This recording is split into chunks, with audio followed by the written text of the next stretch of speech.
大家好，我係 Philip。咁啊，為爵士咧，除咗鏡頭之外咧，近排都好勤出閃光燈啊。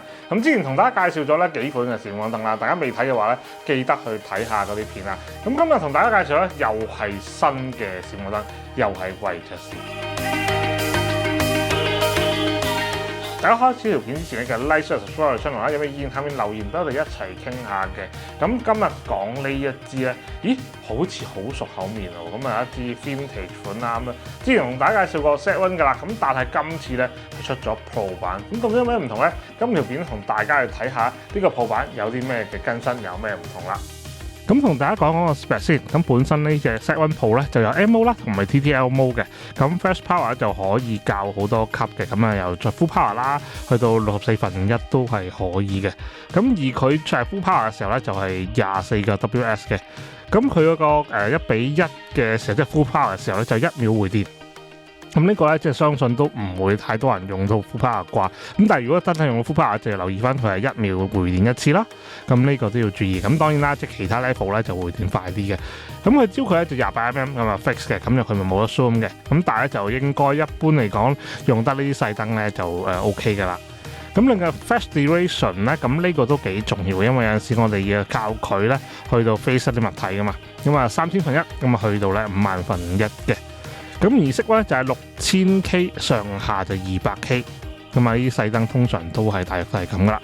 咁另外升嘅 mode 咧就係可以啊，有 high speed 升啦，咁 up to 就8000/1嘅。咁有前鏈快門啦，後鏈快門嘅升啦，跟住容量咧就800mAh 咁啊 3.7V 嘅。咁啊可以 flash 350次至到10000次，咁睇下你嘅 power 啦。咁另外咧就 Type C 嘅輸入，咁就係用 Type C 插電就可以噶啦。咁啊充滿電咧就70分鐘。咁另外重量咧就136克嘅。咁另外咧就有個柔光罩啦，咁同之前 Z1 係一樣，咁啊就直接吸上去就可以噶啦。咁啊，同大家講下啦。咁其實好多人都以為啊，為爵士就係近年咧先至會做即係呢啲咁嘅閃光燈啦。咁其實咧，好多人都唔知道，其實佢就已經做咗好多年嘅 OEM， 幫好多唔同大廠品牌咧去做燈。即係無論係 Flash 就好啦 ，LED 都好啦，其實咧佢都係已經做咗好多年嗰個經驗。咁所以其實你會見到啦，佢嗰啲閃光燈啦或者燈啦，產品咧都會好成熟嘅。咁其實咧，有啲人問我，喂有啲相機好似 XL 咁樣啦，咁其實咧，即係佢個快門咧，即係用閃光燈嘅時候得60/1，係咪用唔到咧？咁其實咧就大家要先理解咧，即係閃光燈一啲原理啦。咁雖然今日唔係閃光燈嘅教學片，咁但係譬如佢呢部相機本身係60/1嘅用閃光燈嘅快門啦，咁其實影唔影到咧？咁實影到嘅，因為其實有好多時咧，我哋去影個主體咧係要靠咧個閃光燈打過去嘅光嘛。咁如果當你個主體係靠嗰個閃光燈打佢嘅光嘅時候咧，其實你唔會怕咧去凝固個物體個快門速度嘅，因為快門速度係影響係冇錯你吸光。咁但係咧好明顯就係咧，即係好多人都會誤會啊，就係咧即係要睇個閃光燈打出嚟個光，其實點去凝固個物體咧，好多時都係靠佢嘅 flash duration 嘅。咁個 flash duration 咧就係即係嗰個瞬間閃出嚟嗰下光去凝固嗰個物體，咁而唔係你純粹個快門咧個速度去凝固佢。咁但係當然咧，即係有好多做法啦，即係可以快嘅快門啦，可以慢嘅快門啦。咁其實都係即係個原理嚟嘅啫。咁大家如果有興趣，可以上網去YouTube search 啊，好多人去話俾你聽啦 ，Google 好多會教俾你聽就係嗰個快門嘅速度同個閃光燈嘅凝固時間係究竟係關係點樣？咁但係今日簡單同大家就係講一講就係呢樣嘢就係其實就係都用到嘅。咁你譬如有啲真係有啲機佢冇實體快門噶嘛，咁有啲機咧就有啲同步嘅，咁可能就嗰個閃光燈同步快啲，係啦，個快門速度可以快啲，咁有啲可能慢啲。咁呢個咧其實就係一個咁嘅原因咯。另外今次 Pro 版咧就有個 LED 嘅 mon 啦，咁所以咧嗰個 mon 咧係可以咧就俾大家換一啲開機畫面嘅，咁啊但係咧就個軟件至支援啊 Windows 嘅系統嘅啫，咁就需要咧用即係個交曲啦 download 翻個軟件，然後就可以改個開機畫面，咁例如一啲影 cosplay 嘅啦，咁可以改翻啲動漫人物啦，又或者大家改翻啲自己嘅頭像啦，甚至乎風景相都係可以嘅。咁當然啦，即係如果即係呢樣嘢即係大家覺得即係有興趣，咁可以咧就即係呢個叫做玩下啦。咁但係你話係咪實際好有用咧？咁呢個就要兩睇啦，因為淨係開機嗰下見到啫。咁如果預設佢開機嘅時候咧，就係會有兩隻眼睛啦，即係幾搞笑嘅會開出嚟。咁但係就話你如果改咗咧，即係個開機畫面咧，咁就變成你開機畫面就冇咗嗰個嘅圖像啦。咁呢樣嘢要留意翻嘅。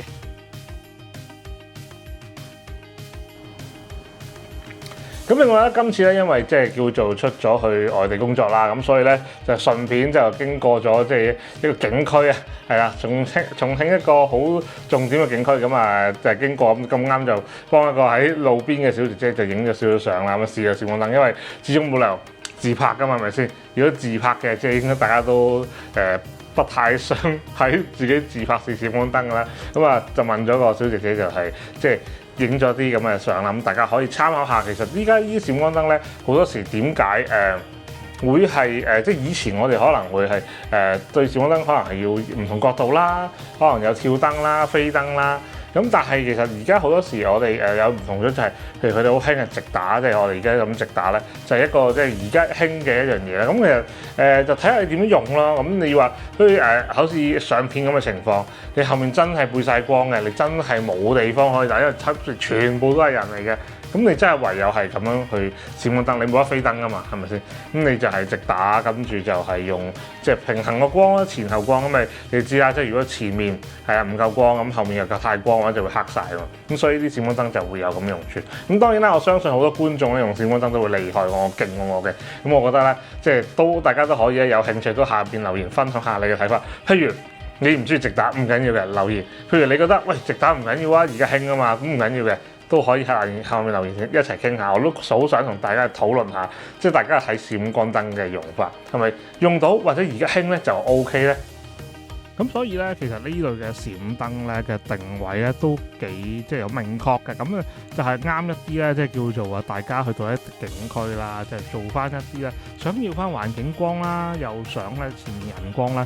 比較係即係可以正常翻啲，因為其實咧你見好多即係景區嘅一啲嘅攝影師啦，其實佢哋都係會用直打啦，因為其實最簡單快捷直接，又唔使落燈腳啦，咁亦都係而家叫做時興嘅一種影法。咁啊當然啦，即係呢個樣嘢就係要即係睇下大家咧啱唔啱用。